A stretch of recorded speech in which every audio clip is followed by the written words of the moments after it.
In the autumn of 1904, Mobile, Alabama stood as a testament to Southern resilience, its grand antebellum mansions casting long shadows over cobblestone streets still bearing the scars of war. The yellow fever epidemics had claimed thousands just decades before, leaving behind empty houses and whispered tales that drifted through the humid air like Spanish moss. Among these silent sentinels stood the Westbrook residence on Government Street, a three-story Victorian mansion whose ornate gingerbread trim had begun to peel and curl in the relentless Gulf Coast heat. The house had belonged to the Westbrook family for 3 generations, each owner adding their own peculiar modifications to its already labyrinthine interior. Historical records from the Mobile County Courthouse indicate that Jeremiah Westbrook purchased the property in 1847, though city planning documents suggest the foundation was laid decades earlier by unknown hands. The final occupant of this deteriorating monument to Southern Gothic architecture was Eleanor Westbrook, a spinster of 43 years who had inherited the property following the mysterious disappearance of her younger brother Thomas in the winter of 1903. Local newspapers of the time described Eleanor as a reclusive woman who rarely ventured beyond her wrought iron gates, though neighbors occasionally reported seeing her silhouette moving through the upper floors long after midnight. The servants who had once maintained the sprawling estate had gradually departed, one by one, citing strange sounds that emanated from the walls themselves and an oppressive atmosphere that seemed to grow heavier with each passing season. By September of 1904, Eleanor lived alone in the vast house, save for a single housekeeper named Constance Murphy, an Irish immigrant whose loyalty to the Westbrook family bordered on the fanatical. The isolation that surrounded the house was not merely physical, but spiritual, as if the very walls had absorbed the sorrows and secrets of generations past. According to archived letters discovered in the Mobile Public Library's historical collection, Eleanor had grown increasingly obsessed with what she termed the voices in the ceiling throughout the summer of 1904. These correspondences, addressed to her distant cousin in Savannah, Georgia, describe sleepless nights filled with the sound of footsteps pacing overhead, despite the fact that the attic remained locked and had been deemed structurally unsound by a contractor in 1899. The letters reveal a woman consumed by paranoia and dread, convinced that some terrible truth lay hidden within the upper reaches of her ancestral home. She wrote of dreams in which children's laughter echoed through empty corridors, and of mornings when she would find small handprints pressed against the dusty windows of rooms that had been sealed for years. The progression of her mental state, as documented in these increasingly erratic correspondences, paints a portrait of a woman slowly being consumed by the weight of inherited guilt. The oppressive heat of that September seemed to intensify Eleanor's torment, as Mobile sweltered under temperatures that reached well into the 90s day after day.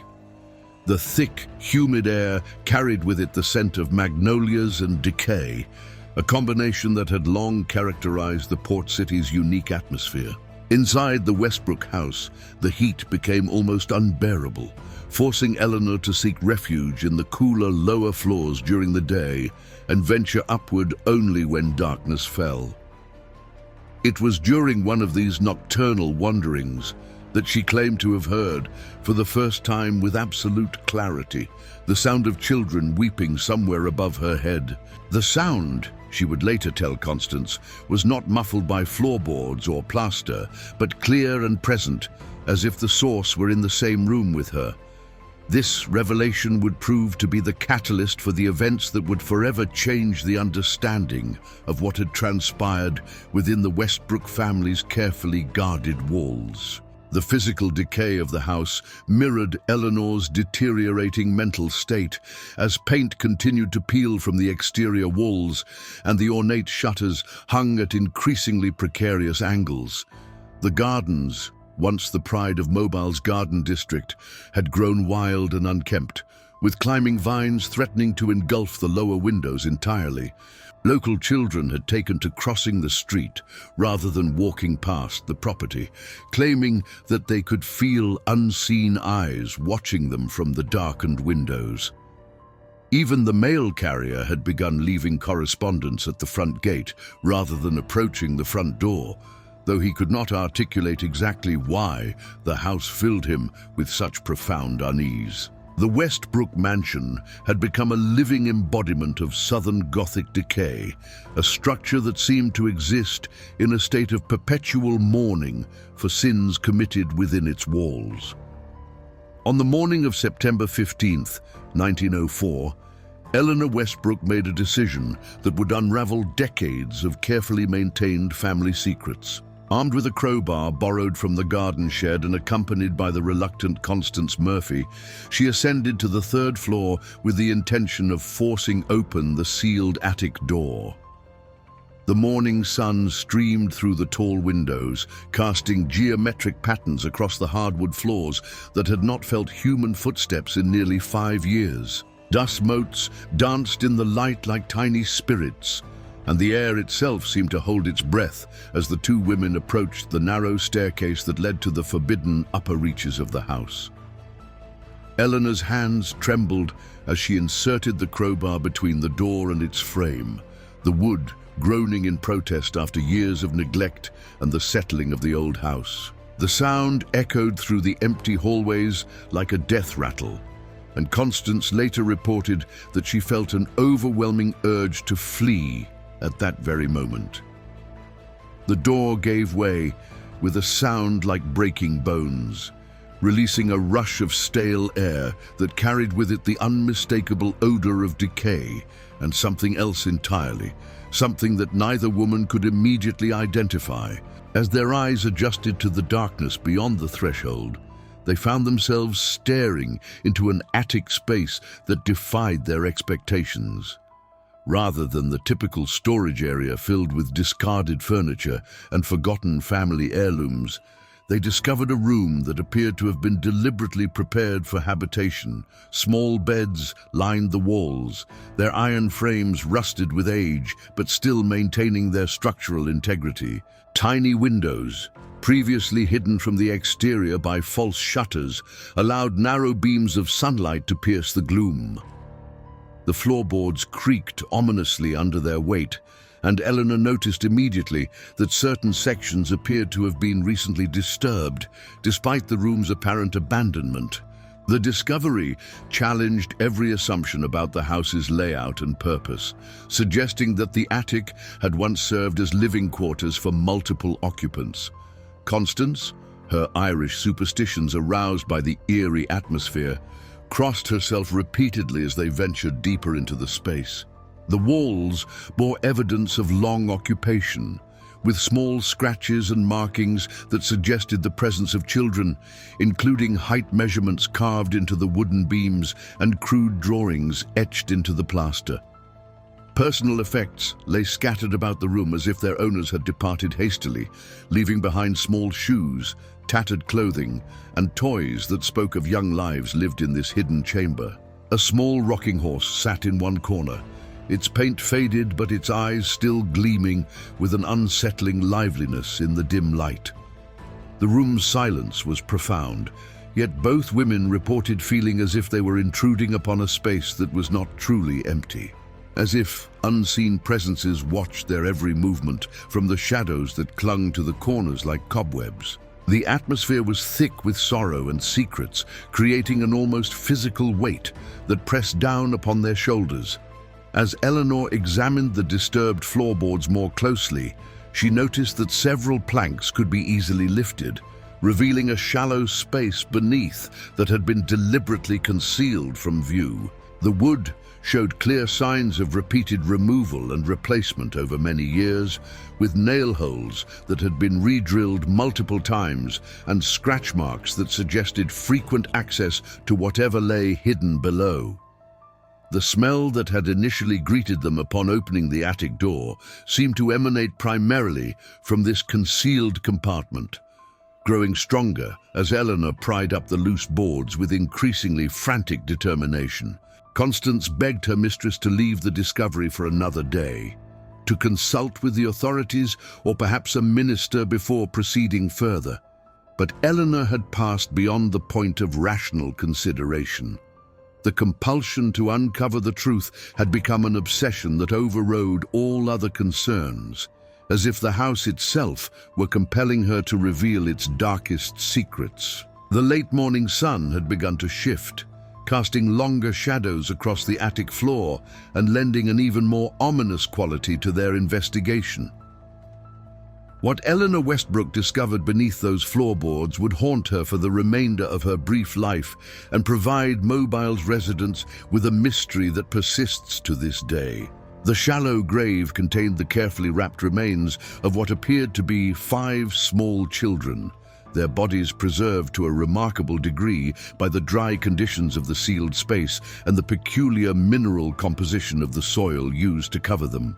Each child had been laid to rest with obvious care, wrapped in what appeared to be expensive silk fabric and surrounded by small personal items, including crude toys, religious medals, and handwritten notes that would later prove impossible to decipher. The discovery defied easy explanation, raising questions about how these children had come to be hidden in the Westbrook attic and why their deaths had been concealed from the authorities for what appeared to be decades. Eleanor's screams, according to neighbors' testimonies collected years later, could be heard 3 blocks away, a sound of such anguish and horror that several residents contacted the local police out of concern for her safety. Detective Samuel Morrison of the Mobile Police Department arrived at the Westbrook residence within an hour of receiving reports of Eleanor's disturbing screams, though he could hardly have anticipated the grisly discovery that awaited his investigation. Morrison, a veteran investigator who had served the city for over 15 years, had seen his share of violence and tragedy, but nothing in his experience had prepared him for the carefully arranged burial site hidden beneath the attic floorboards. The detective's initial report, preserved in the Mobile Police Department's archives, describes a scene of such meticulous preparation that it suggested not a crime of passion, but rather a deliberate and calculated act of concealment that had been maintained over many years. The children's remains showed no obvious signs of violence, leading Morrison to initially theorize that they might have succumbed to one of the many diseases that had periodically ravaged the Gulf Coast region throughout the 19th century. However, the elaborate nature of their burial and the secrecy surrounding their deaths raised troubling questions about the circumstances that had led to their concealment. Eleanor Westbrook proved to be an unreliable witness, her mental state having deteriorated rapidly following the discovery of the hidden grave. Dr. Benjamin Cross, the family physician who had attended to the Westbrooks for over 2 decades, was summoned to examine Eleanor and found her in a state of complete psychological collapse. She alternated between periods of catatonic silence and frenzied rambling about the children who never left, and Mother's terrible secret. Her fragmented statements, while largely incoherent, contained references to events and people that predated her own birth, suggesting either an intimate knowledge of family history or a complete break from reality. Dr. Cross's medical notes describe symptoms consistent with acute nervous exhaustion brought on by severe psychological trauma, though he admitted privately to Detective Morrison that Eleanor's condition seemed to extend beyond mere shock at her gruesome discovery. The physician had noticed signs of deteriorating mental health in Eleanor for months prior to the incident, but attributed them to the isolation and stress of managing the family estate alone. Constance Murphy, though deeply shaken by the morning's events, provided the most coherent testimony regarding the discovery and the circumstances leading up to it. The Irish housekeeper revealed that Eleanor had been obsessed with sounds coming from the attic for months, describing footsteps, crying, and what she termed the sound of children playing that occurred primarily during the nighttime hours. Constance admitted that she herself had occasionally heard unusual sounds emanating from the upper floors, though she had attributed them to the settling of the old house and the presence of rodents or other small animals. Her testimony also revealed disturbing details about Eleanor's behavior in the weeks preceding the discovery, including her habit of leaving small portions of food outside the locked attic door and her practice of speaking to the ceiling as if addressing unseen listeners. Detective Morrison found Constance to be a credible witness, though her account raised more questions than it answered about the psychological state of the house's residents and the nature of the phenomena they claimed to have experienced. The housekeeper's description of Eleanor's deteriorating condition provided a timeline that suggested the woman had been living under tremendous psychological pressure for an extended period. The physical evidence at the scene presented its own puzzles for the investigating team. The children's clothing, while clearly from an earlier era based on its style and construction, was in remarkably good condition considering the length of time it had apparently been interred. The silk wrappings appeared to be of exceptional quality, far superior to what would typically be used for burial shrouds, suggesting that whoever had prepared the bodies had access to considerable financial resources. Most puzzling were the handwritten notes found with each child, written in a spidery script that appeared to be from the mid-19th century, but contained references to dates and events that seemed anachronistic.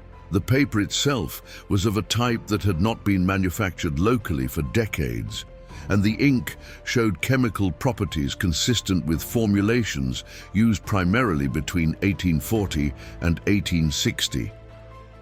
Detective Morrison enlisted the help of a local historian and a specialist in antique documents to analyze these artifacts, but their initial examination only deepened the mystery surrounding the children's identities and the circumstances of their deaths. The investigation expanded beyond the Westbrook property as Morrison sought to uncover the historical context that might explain the presence of the hidden grave. City records from the mid-19th century revealed several discrepancies in the documentation surrounding the Westbrook family, including unexplained gaps in birth and death certificates and property transfers that seemed to suggest the family had been involved in activities that they preferred to keep from public scrutiny.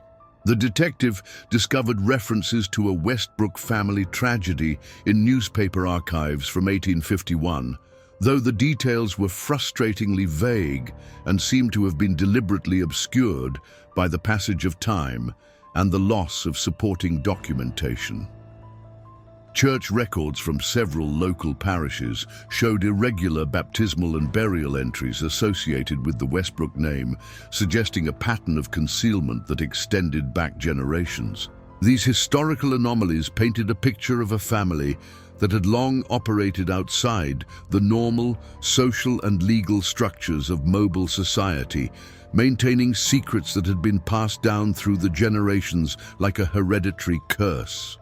As Detective Morrison delved deeper into the Westbrook family history, a pattern of tragedy and concealment began to emerge from the fragmentary records preserved in Mobile's various archives.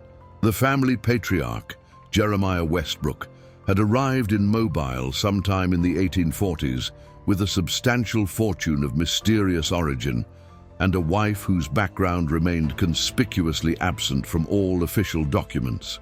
Historical records suggest that Jeremiah established himself quickly in Mobile society, purchasing the government street property and involving himself in various business ventures that seemed to prosper despite the economic uncertainties of the antebellum period. However, contemporaneous accounts from local newspapers and personal diaries preserved in the city's historical collection hint at rumors surrounding the Westbrook household, particularly regarding the unusually large number of children who seemed to reside there temporarily before disappearing without explanation. These whispers, dismissed at the time as idle gossip, took on a more sinister significance in light of the attic discovery and suggested that the family's dark secrets extended back to its earliest days in Mobile. The investigation revealed that the Westbrook house had served as what appeared to be an unofficial orphanage or boarding facility for destitute children. Though no legal documentation existed to support such an arrangement, contemporary sources describe Jeremiah Westbrook as a philanthropist who claimed to provide temporary shelter for orphaned and abandoned children while seeking permanent placement for them with suitable families. However, the lack of official records documenting these placements, combined with the secretive nature of the operation, raised disturbing questions about the true fate of the children who had passed through the Westbrook household. Former neighbors, tracked down by Detective Morrison through exhaustive genealogical research, recalled seeing numerous children in the Westbrook gardens and at the windows of the house, though their testimonies were often contradictory and confused by the passage of time. Several elderly residents described an atmosphere of sadness that seemed to permeate the property, even during periods when it appeared to be filled with the sounds of children at play. The most significant breakthrough in the historical investigation came through the discovery of a private diary belonging to Martha Westbrook, Jeremiah's wife, hidden within the walls of the house during renovation work ordered by Detective Morrison. Martha's journal entries, spanning the years from 1848 to 1863, revealed a woman consumed by guilt and terror over her husband's treatment of the children under their care. Her writing described a systematic pattern of abuse and neglect that culminated in the deaths of multiple children from malnutrition, disease, and what she euphemistically termed excessive discipline. The diary entries became increasingly erratic and paranoid as Martha's mental health deteriorated under the weight of her knowledge, with later passages describing her belief that the spirits of the dead children continued to haunt the house and that their voices called to her from beyond the grave. Her final entry, dated just weeks before her own death in 1863, expressed her intention to reveal the truth about her husband's crimes, though no evidence suggests that she ever carried out this threat. Martha's diary also provided crucial details about the burial practices that had concealed the children's deaths from public scrutiny. She described how Jeremiah would claim that children had been successfully placed with families in distant cities, providing false documentation to support these claims when questioned by local authorities or concerned community members. The children who died under his care were secretly buried in various locations around the property, with their remains later moved to the attic hiding place when the burial sites risked discovery. Martha's account suggested that Jeremiah had developed an elaborate system of record-keeping that allowed him to maintain the facade of legitimate child placement while concealing a pattern of systematic abuse and murder that spanned more than a decade. The diary entries revealed a man who had perverted the genuine need for child welfare services into an opportunity for personal gratification and financial exploitation, charging fees from supposed adoptive families who never actually received the children they believed they were rescuing. The historical evidence painted a picture of a community that had been complicit in the Westbrook family's crimes through willful ignorance and social pressure to avoid scandal. Local officials, including police and child welfare authorities, had apparently accepted Jeremiah's explanations for the constant turnover of children at his property without conducting thorough investigations. The lack of comprehensive records regarding child placement and welfare during this period reflected broader societal attitudes toward orphaned and destitute children, who were often viewed as burdens to be disposed of as quickly and quietly as possible. Detective Morrison's investigation revealed that several other prominent mobile families had similar arrangements with the Westbrooks, suggesting a network of complicity that extended throughout the city's elite social circles. The conspiracy of silence that had protected the Westbrook family for decades demonstrated how social privilege and economic power could be used to conceal even the most heinous crimes, allowing the systematic murder of innocent children to continue unchecked for years. Through painstaking forensic analysis and historical research, Detective Morrison and his team began to piece together the individual stories of the children whose remains had been discovered in the Westbrook attic. The forensic examination, conducted by Dr. William Hayes, one of the South's few specialists in the emerging field of criminal anthropology, revealed that the 5 children ranged in age from approximately 4 to 12 years old at the time of their deaths. Each child showed evidence of chronic malnutrition and signs of prolonged physical abuse, with healed fractures and other injuries that suggested systematic mistreatment over extended periods. The careful arrangement of their burial, however, indicated that someone had taken great care to prepare their bodies for interment, wrapping them in expensive silk and providing them with personal effects that spoke of genuine affection or guilt on the part of their keeper. Dr. Hayes noted that the preservation techniques used were remarkably sophisticated for the time period, suggesting knowledge of mortuary practices that extended beyond what would be expected of ordinary citizens. The personal effects found with each child provided tantalizing clues about their identities and origins, though definitive identification proved impossible given the lack of comprehensive records from the period. A small locket found with the oldest child contained a daguerreotype of a woman who may have been the child's mother, though the image was too degraded to allow for certain identification.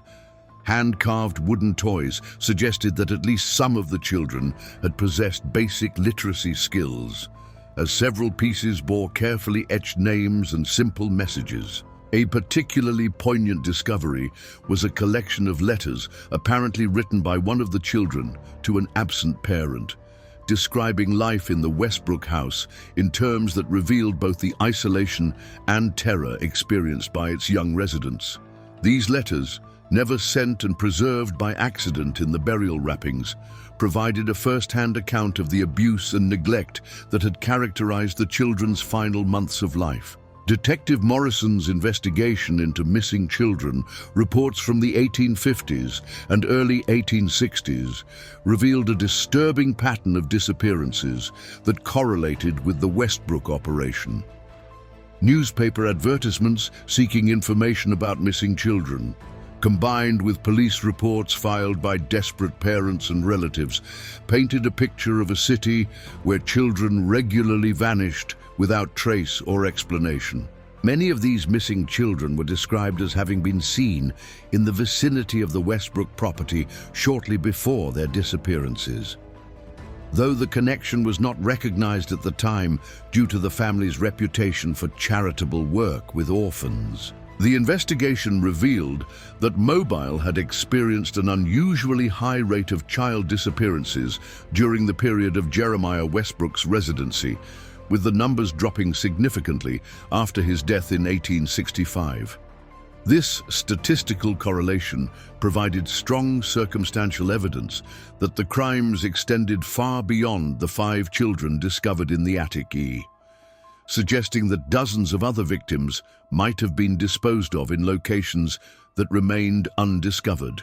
The emotional impact of uncovering these individual tragedies weighed heavily on all involved in the investigation, particularly as the children's stories emerged through forensic analysis and historical research.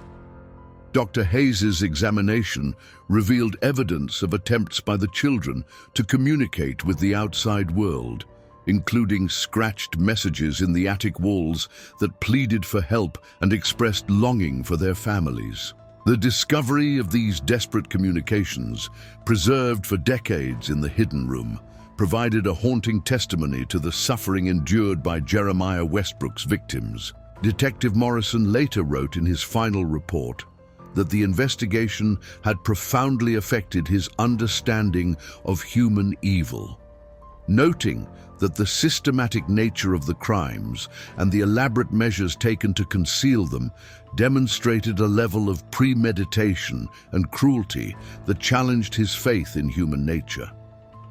The children's stories served as a reminder that even in death, the victims of historical crimes continued to demand justice and remembrance. The broader implications of the children's stories extended beyond the specific crimes committed by the Westbrook family to encompass larger questions about social responsibility and the protection of vulnerable populations.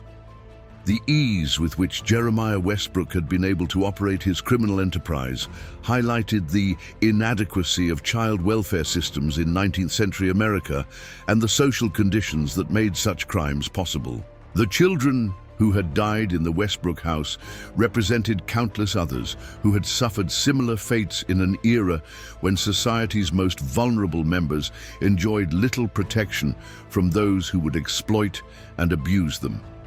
Detective Morrison's investigation revealed that the Westbrook crimes were not an isolated aberration, but rather an extreme example of the systematic mistreatment of children that characterized much of 19th century institutional care.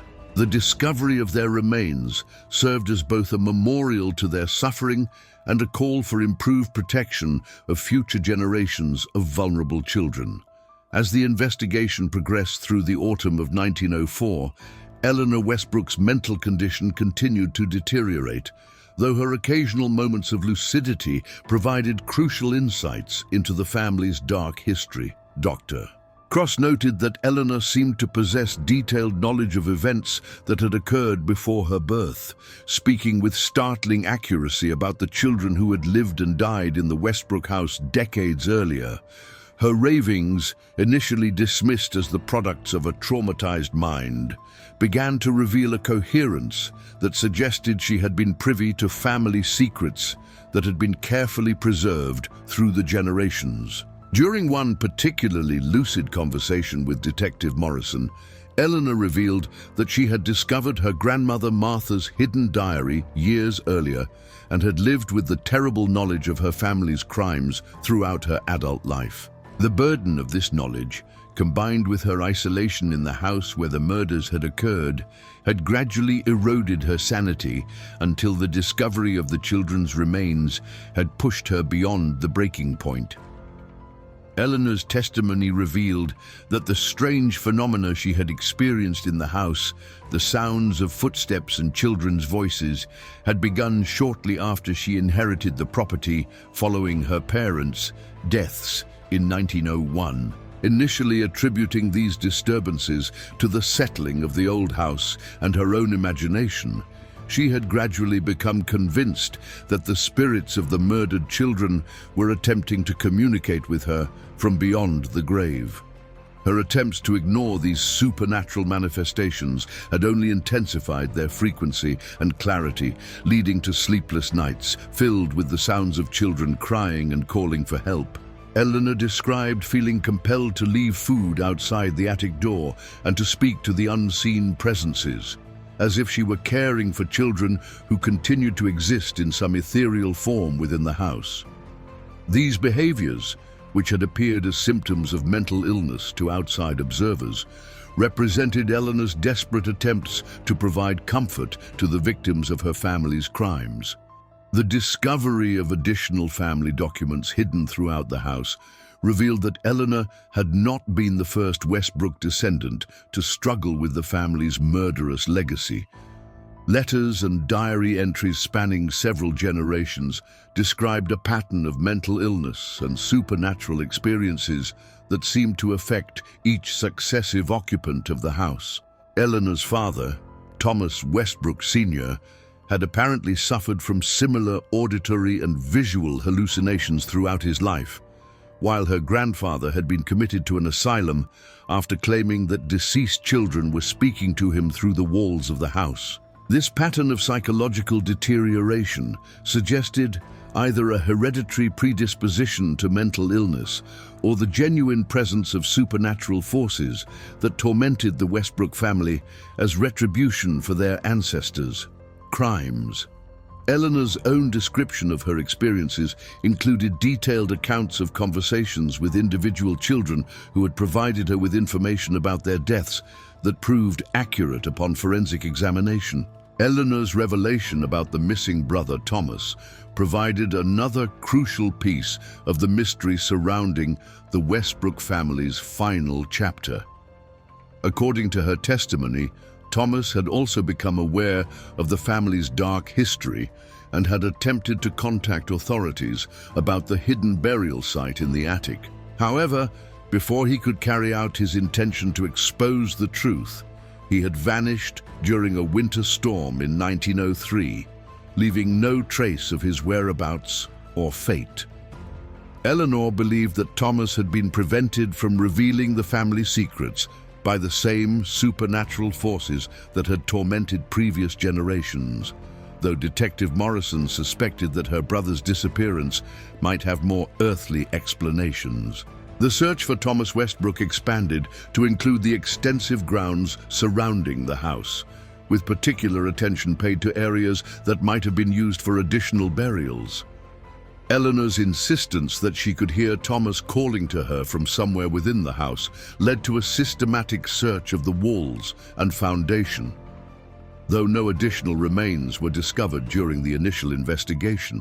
The psychological evaluation of Eleanor Westbrook raised profound questions about the nature of guilt, memory, and the transmission of trauma across generations. Dr. Cross noted that Eleanor's condition seemed to represent a form of inherited psychological burden, as if the crimes committed by her ancestors had created a legacy of suffering that manifested in each successive generation. Her detailed knowledge of events that had occurred decades before her birth suggested either access to extensive family records or the possibility of what contemporary psychiatrists were beginning to term genetic memory. Eleanor's case became a subject of interest among alienists and neurologists throughout the South, who saw in her condition an opportunity to study the long-term psychological effects of family trauma and the ways in which historical crimes could continue to affect their perpetrators' descendants. The intersection of criminal investigation and emerging psychological theory made Eleanor's situation a unique case study that would influence thinking about hereditary mental illness for years to come. As Detective Morrison's investigation expanded beyond the immediate confines of the Westbrook property, a disturbing picture emerged of Mobile's broader complicity in the systematic concealment of the family's crimes. Interviews with elderly residents who had lived in the neighborhood during Jeremiah Westbrook's era revealed that the community had been aware of unusual activities at the house, but had chosen to remain silent due to a combination of social pressure, economic influence, and genuine fear of the consequences of speaking out. Several former neighbors admitted that they had witnessed children entering the Westbrook property who were never seen leaving, but had accepted Jeremiah's explanations about successful adoptions without demanding proof or documentation. The social dynamics of mid-19th century Mobile, with its rigid class structure and emphasis on maintaining public respectability, had created an environment where wealthy families could operate with virtual impunity as long as they maintained the facade of social conformity.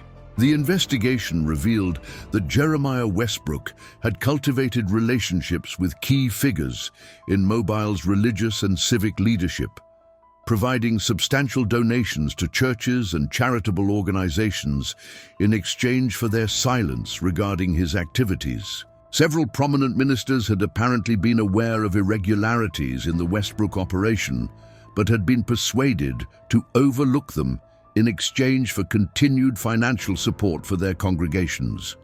City officials, including police administrators and child welfare authorities, had received regular payments from Jeremiah that ensured their cooperation in maintaining the fiction that his child placement activities were legitimate and successful.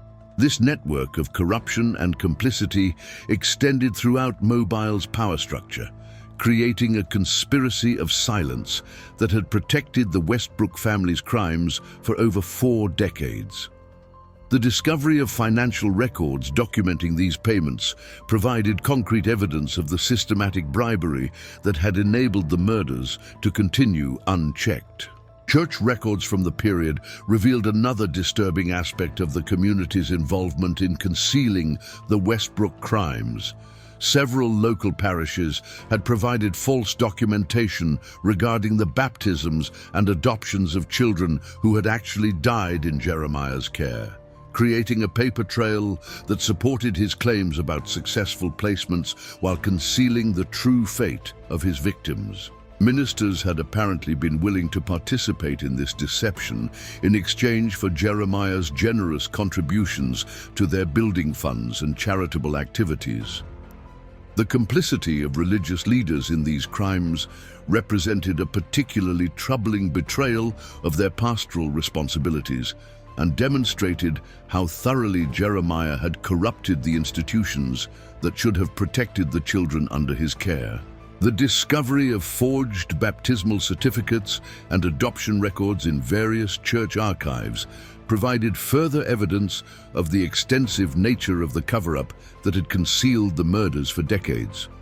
The social implications of the community's complicity extended far beyond the specific crimes committed by the Westbrook family to encompass broader questions about moral responsibility and the consequences of collective silence in the face of evil. Detective Morrison's investigation revealed that numerous individuals had possessed information that could have exposed the murders and saved the lives of subsequent victims, but had chosen to remain silent due to fear, greed, or social pressure. The economic influence wielded by the Westbrook family had created a web of dependency that made challenging their activities economically dangerous for many community members. Local businesses that relied on Westbrook patronage, professionals who received referrals from the family, and organizations that depended on their charitable contributions all had financial incentives to overlook evidence of criminal activity. This economic coercion, combined with the social stigma associated with challenging respected community members, had created an environment where systematic child murder could continue for years without intervention. The revelation of the community's role in enabling the Westbrook crimes sent shockwaves through mobile society, forcing residents to confront uncomfortable truths about their collective moral failure. Newspaper editorials from the period reflect a city grappling with the realization that its most respected institutions had been complicit in the systematic murder of innocent children. The scandal led to resignations among religious and civic leaders, reforms in child welfare procedures, and a broader examination of the social conditions that had made such crimes possible. However, many community members continued to resist full acknowledgement of their complicity, preferring to view the Westbrook crimes as an isolated aberration rather than a symptom of deeper societal problems. The investigation's findings challenged fundamental assumptions about the nature of community responsibility and the moral obligations of citizens to protect society's most vulnerable members. Questions that resonated far beyond the specific circumstances of the mobile tragedy. Despite the extensive investigation and the wealth of evidence uncovered, several crucial questions about the Westbrook family crimes remained unresolved as winter approached in 1904. The exact number of children who had died in Jeremiah Westbrook's care could never be definitively determined, as records had been deliberately destroyed or falsified, and multiple burial sites remained undiscovered despite extensive searches of the property and surrounding areas. Detective Morrison estimated that the true number of victims likely exceeded 20, based on missing persons reports and discrepancies in adoption records, but acknowledged that the full scope of the tragedy might never be known. The systematic nature of the evidence destruction suggested that Jeremiah had anticipated eventual discovery of his crimes and had taken elaborate precautions to minimize the evidence that would survive his death. The incomplete nature of the historical record served as a haunting reminder that justice delayed often becomes justice denied, as the passage of time erases the evidence needed to fully account for historical crimes. Eleanor Westbrook's condition continued to deteriorate throughout the investigation, with periods of lucidity becoming increasingly rare and brief. Her final coherent statement to Detective Morrison, recorded in December 1904, described her intention to remain in the house until she could ensure that all of the murdered children had been properly honored and laid to rest. She spoke of ongoing communications with the spirits of the dead children, claiming that they had thanked her for finally revealing the truth about their deaths, but would not rest until their remains were given proper Christian burial. Eleanor's determination to remain in the house, despite her deteriorating mental state, reflected her belief that she bore personal responsibility for atoning for her family's crimes, even though she had played no direct role in their commission. Her sense of inherited guilt represented a form of generational trauma that extended the impact of the original crimes far beyond their immediate victims, creating new forms of suffering that perpetuated the cycle of tragedy surrounding the Westbrook family. The fate of Thomas Westbrook, Eleanor's missing brother, remained an unsolved mystery that added another layer of tragedy to the family's dark history. Despite extensive searches of the property and investigations into his possible whereabouts, no trace of Thomas was ever discovered, leading to speculation that he had met with foul play to prevent his exposure of the family's secrets. Some investigators theorized that Thomas had successfully fled Mobile to escape the burden of his family's legacy, while others believed that he had taken his own life rather than face the shame of public revelation. Eleanor's insistence that she could hear Thomas calling to her from within the house suggested that he might have met the same fate as the other victims of the family's crimes, though no evidence was ever found to support this theory. The mystery of Thomas's disappearance served as a final reminder of the Westbrook family's capacity for violence and concealment, leaving observers to wonder whether additional crimes had been committed to protect the family's secrets. The Westbrook house itself became the subject of ongoing speculation and supernatural claims that persisted long after the investigation concluded. Neighbors reported continuing to hear sounds of children playing and crying emanating from the empty property, while local children claimed to see faces in the windows despite the house's vacant status. The city of Mobile eventually seized the property for unpaid taxes following Eleanor's death in 1905, but attempts to sell or renovate the house were consistently thwarted by accidents, financial difficulties, and the reluctance of workers to remain on the property for extended periods. The house acquired a reputation as cursed or haunted, with local folklore attributing various misfortunes and unexplained phenomena to the lingering spirits of the murdered children. These supernatural associations, whether based in reality or imagination, served to preserve the memory of the crimes and ensure that the victims would not be forgotten by future generations. The official conclusion of Detective Morrison's investigation left many questions unanswered and established a precedent for the incomplete resolution of historical crimes that would influence criminal justice practices for decades to come. The case files, preserved in the Mobile Police Department archives, represent one of the earliest examples of systematic forensic investigation in the American South, incorporating emerging techniques in criminal anthropology, document analysis, and psychological evaluation. However, the limitations of early 20th century investigative methods, combined with the deliberate destruction of evidence by the perpetrators, meant that crucial aspects of the crimes remained forever shrouded in mystery. The Westbrook case became a touchstone for discussions about the challenges of investigating historical crimes and the importance of preserving evidence for future generations of investigators who might possess more advanced analytical techniques.